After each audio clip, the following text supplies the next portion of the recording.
Hey everyone, what's up? My name is Muiz and I'm the community lead here at Cloudways. Well, day three of our webinar week is just getting started. We are celebrating 20 years of WordPress, and today we have had Leslie Moleki talk about inclusion and equity in website design. Well, now we have Michelle Frechette, you all know her, who will talk about how a global community should include everyone and includes everyone. Michelle, how do you feel, first of all, about WordPress turning 20 years? I'm ecstatic about it. I think that it's amazing that any entity like WordPress has sustained itself and continues to grow the way that we Yeah, do. I think obviously we're doing something right, and I'm very excited about it. yeah. And before we start off with this session, Michelle, what's your earliest memory with WordPress? How far back can My, you go with this platform? it was two, it was 2012, and a friend and I had started a nonprofit company, and her husband said, "I will build you a website," and he built a WordPress website. And so we started to send him the content to put it in, and he said, "Oh, wait a minute, ladies. Here's your login. You put the content in yourself." And so I clicked and I logged into that first site, and it like an entire new world opened up to me. And the first time I pushed publish and saw words that I had written out on the internet for the whole world to see, I was like, wow, this is cool. And I never looked back. And here I am today, 11 years later, really enjoying what WordPress has to offer and enjoying also, hopefully, giving back to the community as much as I can as well. Yeah, that's amazing, Michelle. So, Michelle, your talk is about a global community includes everyone, and I Mm-hmm. think without further ado, I will give you the floor, and you can Excellent. now start with your presentation. Thank you. Well, everybody, it's great to have everybody here today. I appreciate the attention, especially when we talk about community and how community needs to be inclusive. We used to talk about accessibility and only mean making sure that our websites are web accessible. So we talk about things like screen readers, motor skill issues, neurodivergence, navigation, color contrast, things like that. And those are incredibly important, so important. And this is not to downplay that at all. But really, what I want to talk about is how accessibility also extends to how we make our community accessible to people in the community, not just that our websites are accessible, because they both are important if we're going to be a truly inclusive community. So I want to talk about inclusion for underrepresented and international groups when we talk about our community. I want to talk a little bit. I want to tell you about a project that I started with Ali Nimmons about 2.5 years ago. We founded a service called Underrepresented in Tech. You can find it. It's at underrepresentedintech.com, and it's all about creating opportunities for inclusion. This site in particular is for people who are underrepresented in technology. So sorry, you straight white males in the community, underrepresented in tech is for you to search and help people and include people, but it's not for you to be part of the database. What this is instead is an opportunity for people in underrepresented groups. So we're talking not just ethnic diversity, but also gender diversity, LGBTQ status. We're talking about neurodiversity, um, age diversity, as well as disability diversity. So all of those things that can make you part of an underrepresented group within WordPress and within technology, those are the people that we want to highlight and help find positions in WordPress, whether that is in technology, whether that's a job, or whether that's helping you find your next podcast guest or a guest blogger for your website. So the whole idea is that we want to help level the playing field, make sure that everybody has access, which is why it's always free to join and it's always free to search. It helps fight imposter syndrome because people know what they're talking about, but it's hard when you are an underrepresented person to have the confidence to overcome that imposter syndrome. I was just telling Louise before we got started that my very first talk in WordPress, I had the only time in my life I've ever had imposter syndrome. And it's because I was giving a talk in technology, which I was new to. And I was terrified that people were going to be like, oh, she doesn't know what she's talking about. But the opposite was true. Because I had the confidence to get on stage and talk about something, people listened and learned and believed, and nobody challenged me as I was expecting people were going to be doing. So it really does help fight imposter syndrome when we give underrepresented communities an opportunity to join. Underrepresented in Tech is not a nonprofit. In the US, we call that 501c3. It's not a nonprofit organization, but we don't draw a salary. Our only sponsorships are to help us get the work done on the podcast and things that we do there. And we do include a podcast. So if you're interested in learning more about underrepresentation, please give that a listen. One of the other things, so that's our story, sorry. Our story of how we got started. One of the things that was starting to happen within WordPress specifically is that Allie, as a young Black woman, and me as an older white tech disabled person, we were constantly being asked, hey, do you know somebody who's underrepresented who could speak at our next event? Do you know somebody I could hire? We want to increase inclusion and diversity in our company. Who do you think we should talk to? And it felt wrong for us to be always telling people the only people we knew about, and also without their permission to say, oh, have you talked to this person or that person? So creating Underrepresented in Tech was an opportunity for more than just the people that we knew to be able to be found and to do those things. The other thing that happened over time is back in 2019, I started WP Coffee Talk, which has been a little bit quiet lately. I am planning a comeback for that, but I was interviewing people from all over the world. And I had one person from India say to me, you're the only podcast that openly invites people from India and Pakistan and Bangladesh to be part of it. And to me, that was just mind-boggling, because why wouldn't I? WordPress is global. We need to make sure that we are including not just the people that look like me and live in the same communities as me, but also people who live on the other side of the world, whose experiences I can learn so much from, because their experiences and their point of view is different. So everybody being included in things like that means that everybody is the better because of it, because we're able to learn from each other's experiences. When we talk about events, and having inclusion in events and making sure that we have representation, most times people say, look, the website is there, that anybody can apply. I don't know why it's mostly white men that are applying. And the truth is, if you build it, they will come as a myth. It's not enough to just say anybody can apply.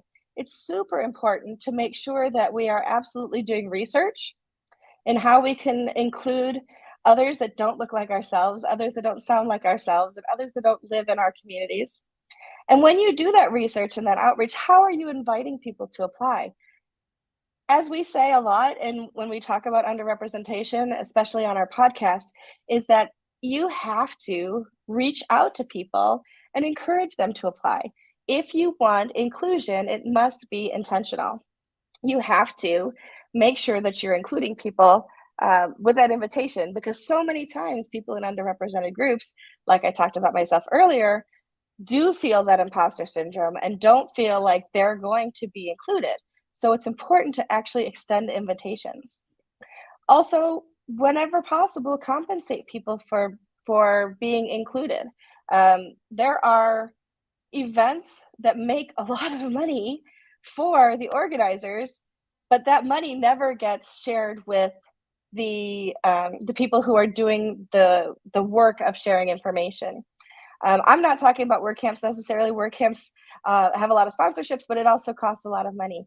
But there are big events, international events in technology, that either don't compensate or compensate very little and actually pocket a lot of money as part of the process.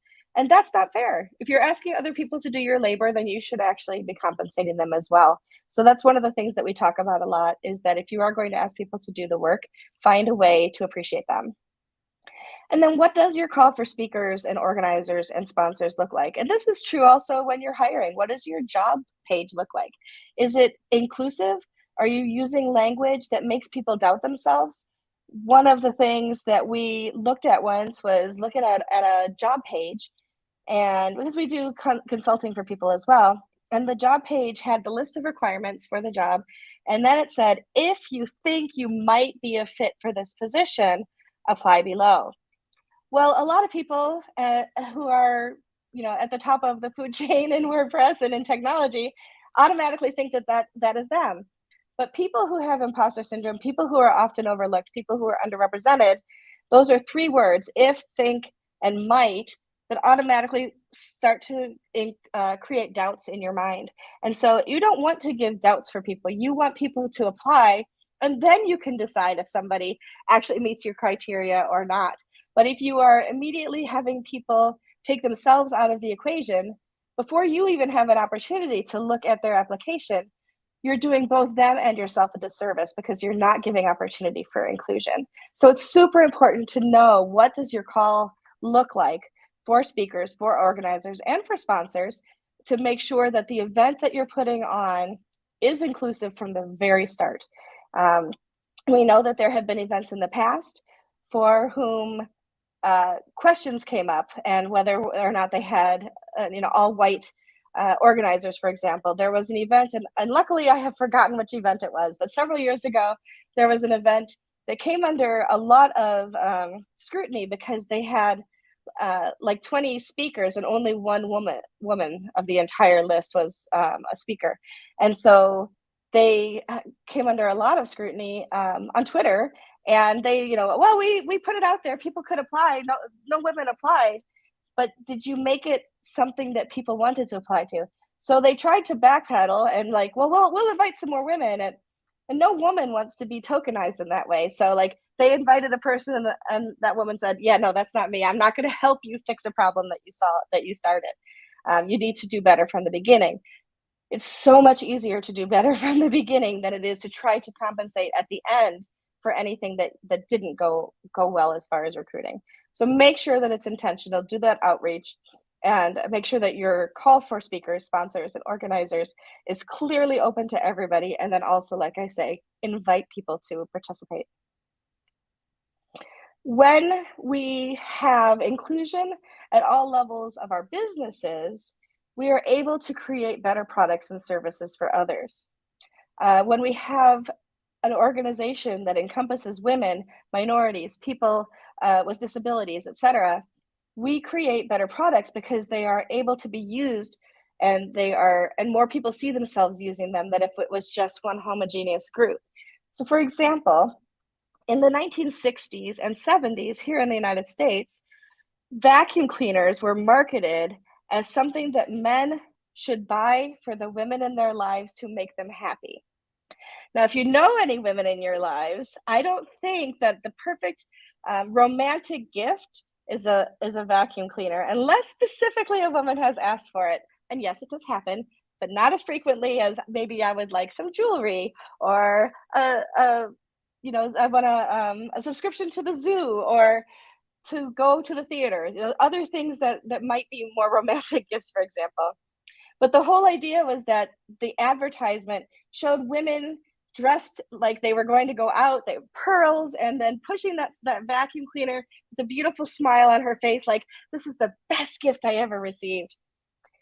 Fast forward to the late 70s and 80s, when women started to join marketing teams and really be part of what makes up a company. And suddenly, vacuum cleaner sales weren't targeted towards men. Look what will make a woman happy. They were targeted towards everybody with, look how good this vacuum works. You have kids that spill cereal all over the floor. Let me show you how this vacuum can make your life easier. And you actually sell more vacuum cleaners when you appeal to what the product does, as opposed to what other people think that a woman wants to see.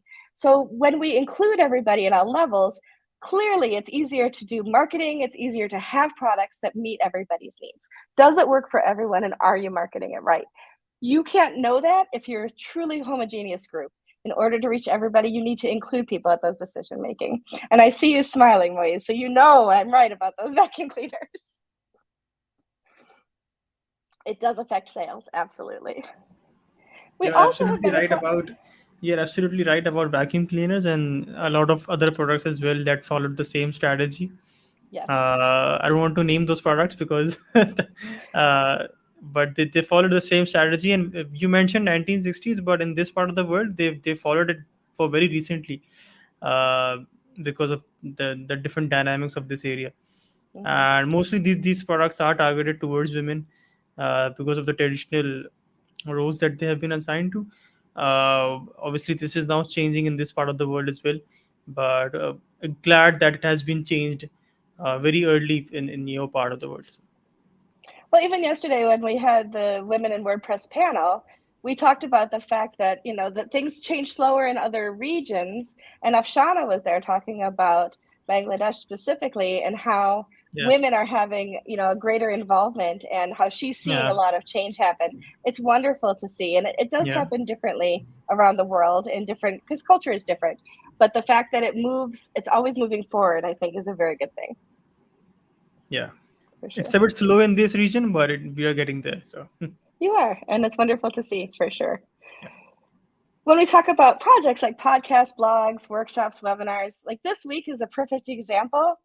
You at Cloudways have been so inclusive in the people that you invite. When I was I can't think of it, moderating the panel of women in WordPress yesterday, it wasn't 5 women from North America. It was women from around the world. And it was so exciting for us to share those experiences, to hear Milana talk about how it's very different in Serbia, and Afshana talk about how it's different, and Laura in the UK, and then Winstina and me here in the United States. So to expect that everybody has the same global experience is different, of course.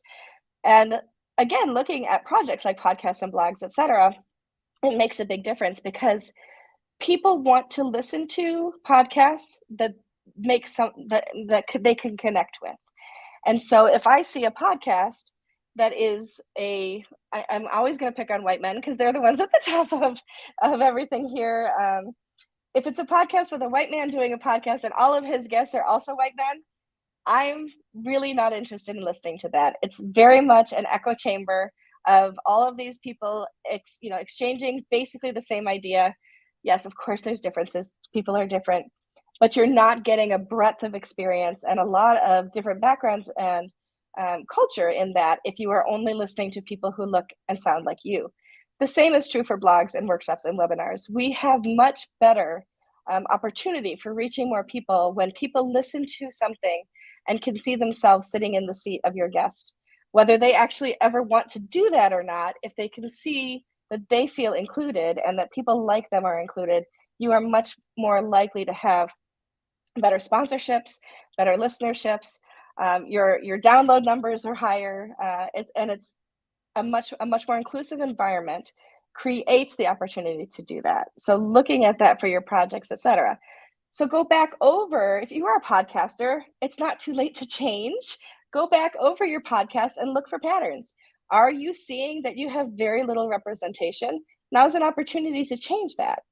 Make sure that you are inclusive, though, for the right reasons.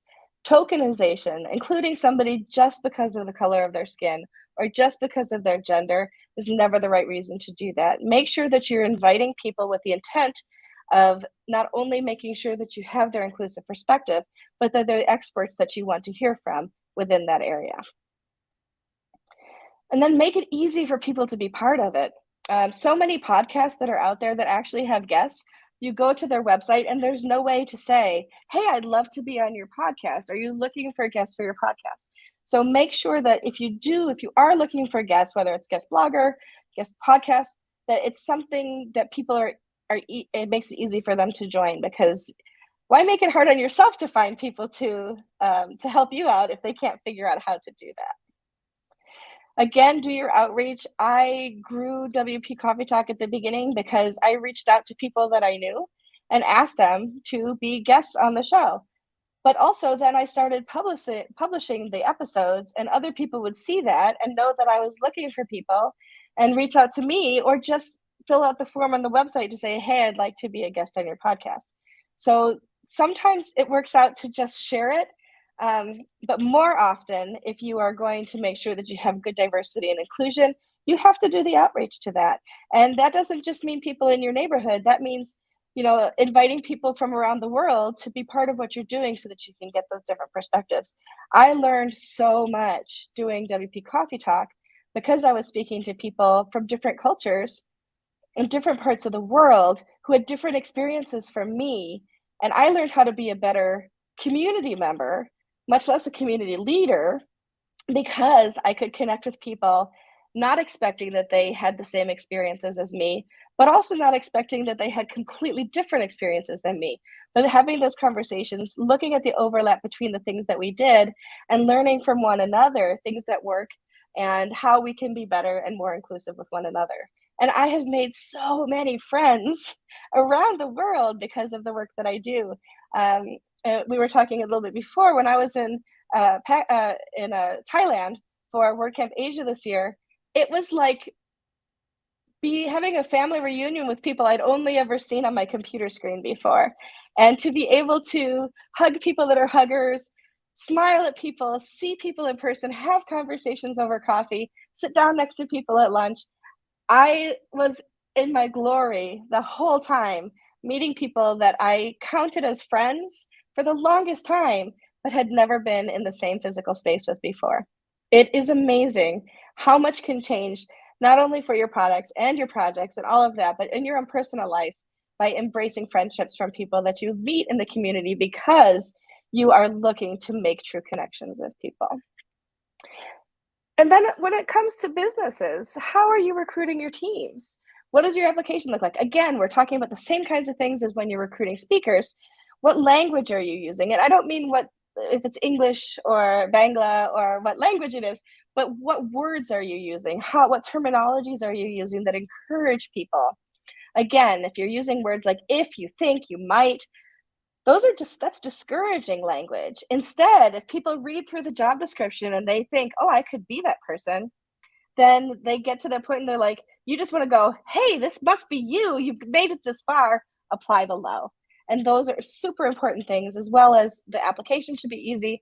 The interview process should be easy. And then also making yourself available for the time of day. If you are truly open for remote work around the world, you can't expect that everybody's always going to meet when you are available, if they meet during what their working hours and what their expected working hours would be. Now, I know you have a trivia question. You want to throw that in now? I was just about to interrupt you for that.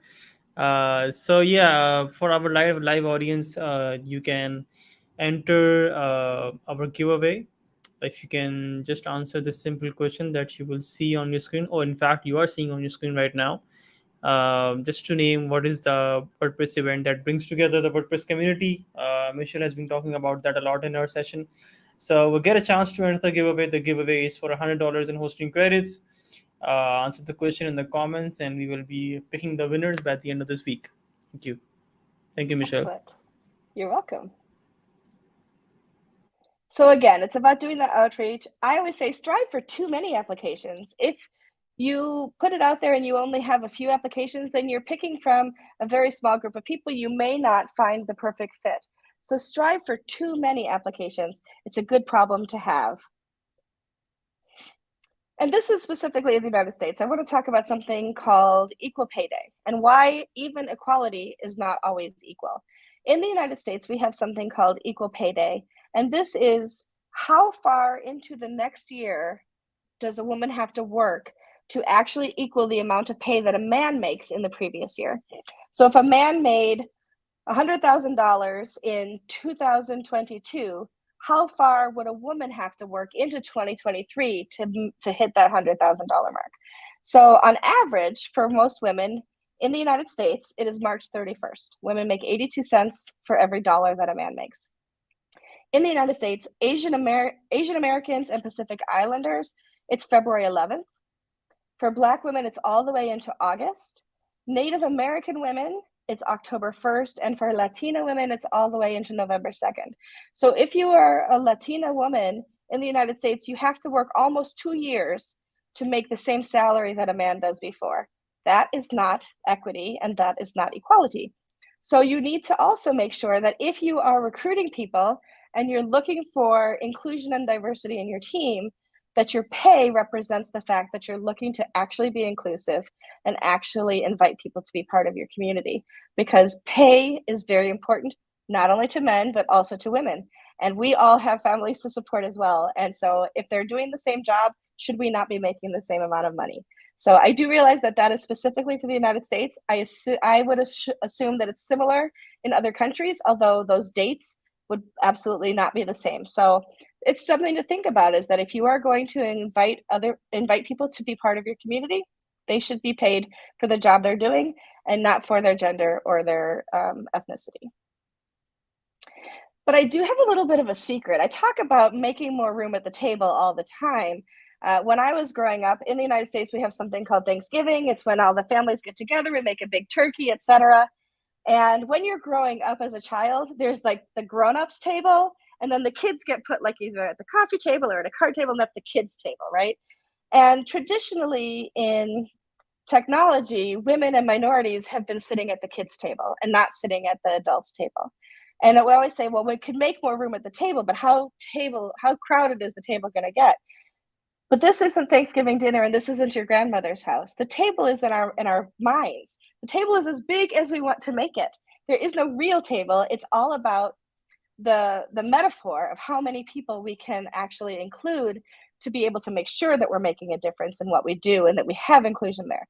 There's no such thing as crowding. We can always make the table bigger. We can always move over and invite people to sit there. Nobody has to be relegated to the children's table, and we can have more than one table. So it's possible. It's absolutely possible. And it should be that we are striving for more inclusion and to make more room, to listen to more voices, to make things better for the community, and again, for our businesses and our projects. And it really does come down to intention, because intention is everything. There is no accidental diversity. There is no accidental inclusion. It doesn't happen. It has to be intentional. You have to understand, is your intention performative? Is it really tokenizing? Like, oh, we have too many white faces, so we need one more brown face. Who can we get? That's tokenizing. That is not what we need to do. It has to be intentional. We have to do the right recruiting. We have to do all of those things I've been talking about. We have to understand whoever we are, wherever we are, what our privilege is. As a woman in technology, I have a little less privilege than men in technology. But as a white woman in technology, I have more privilege than a Black woman in technology. And so we all have a level of privilege, and we have to understand what our privilege is, and then how we can use that privilege to help people around us, and then do the work that we need to create the environment that we're looking to create. So again, it's all about those intentions. We also have to understand what the barriers are to participation. I couldn't know off the top of my head what the barrier is for somebody like Allie Nimmons, who's a Black woman, to participate in speaking or finding a job until I either do the research and do a lot of reading, or talk to Allie and find out what are the barriers that she has encountered and other people like her, so that I have a better understanding. Once I know what those barriers are, I can do the work to lower those barriers and make things more equitable. And then to ask, how can you open and create opportunities for others? Allie and I created Underrepresented in Tech. Not everybody is going to create the same product and be able to afford the same opportunities. But what can you do? And what can you do in the place that you sit within your organization or within the community to extend those opportunities to other people?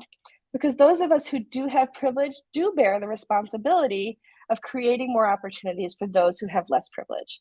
And I think it's really important that we realize that no matter where we are in the ladder of privilege, that there are people who are more privileged than us and people who are less privileged than us. And the whole idea is not only to try to reach up the ladder, but turn around and reach down the ladder too, so that when I'm climbing up, I'm bringing the people behind me up the ladder as well. That's me. That's everything that I've created. Here's how you can get in touch with me. My DMs on Twitter are always open. I have a lot of followers now. I can't follow everybody back, but I absolutely, at least twice a day, look to make sure that I am responding to requests for connection. You can also follow us on underrepresentedintech.com and our Twitter page there. I have a project that I have had since the COVID lockdown in 2020. I created WPCareerPages.com. I do try to help people find jobs. Once a week, I tweet out at least 10 companies that are hiring. I want to make sure that people in the community have opportunities. I'm also the board president for Big Orange Heart. So if you are somebody who struggles at all with mental health and mental well-being, we are a safe place for you. And then about a month ago, I created WPSpeakers.com. So if you are looking to include more speakers, whether it's at your local meetup or a WordCamp or some other event, that's a great place to look for people. And you can look for underrepresented people there as well. I want to thank you so much, Louise, for the opportunity to present today. And I would love to have any questions that you have. Well, this is all the more reason, the resources that you mentioned, to thank you again, because obviously you are very busy in all of these things, and despite that, you were here twice in 1 week. So thank you so much for doing that for us. My And pleasure. on your session, I mean, it's like the one that we had before. It's educational, in fact, because a lot of people who are at a stage or at a phase where they feel privileged, the last line that you mentioned, it bears more of a responsibility on them to make sure that they create a level playing field. I think that is something that has struck me. And someone who is from a region where it's not easy to participate in word camps, it's not easy to basically attend word camps, the basic events that a lot of people can attend very easily. It's difficult for us, and one of the reasons is because it's travel restrictions. We can't travel unless we have a Mhm. visa. And being someone who in Pakistan or India or Bangladesh, it's always we have to plan like 3 or 4 months before an event to and then after 3 or 4 months we get to know that we can now attend this particular event. So it's Mhm. like 10-20 times more difficult for us to be part of the community. And everything that you mentioned points to that direction, that it needs to be more flexible, it needs to be more inclusive, and the doors need to be more open than shut, so that we Mhm. can include these people. I think virtual events, when they were happening during COVID, it allowed a lot of us to be on the same page. And I Yes. think a lot of people in the other parts of the world felt how actually we feel when we see events happening and we are not part of it for some reason. We were all on the same page, we were all in virtual events and we were talking to each other. So I think that is when a lot of people felt the same. But thank you so much, Mhm. Michelle, for everything that you do for underrepresented communities in tech, people who are unable to attend, unable to participate as much heavily as other people can. So thank you so much, Michelle, for this presentation. Thank you for this insightful session. It was educational, and I would like to thank you again for doing this for us. And It's my hopefully pleasure. we Thank can you do for including me. yeah, and hopefully we can do more of these in the future as well. We just need a reason to have, as I mentioned before, to host webinars, and obviously we Yeah, will have you again in the future as well. absolutely. So everyone who's watching, this was Michelle Frechette and her session on how a global community includes everyone. But we are not done yet for our day 3 of the webinar week. We still have another session from Francesca Moreno right after this one. So stay tuned for that one. It's going to be very interesting. So this was Michelle. Thank you, Michelle. Thank you everyone for tuning in for this session, and we will see you in half an hour with another live session. Thank you so much. Thank you.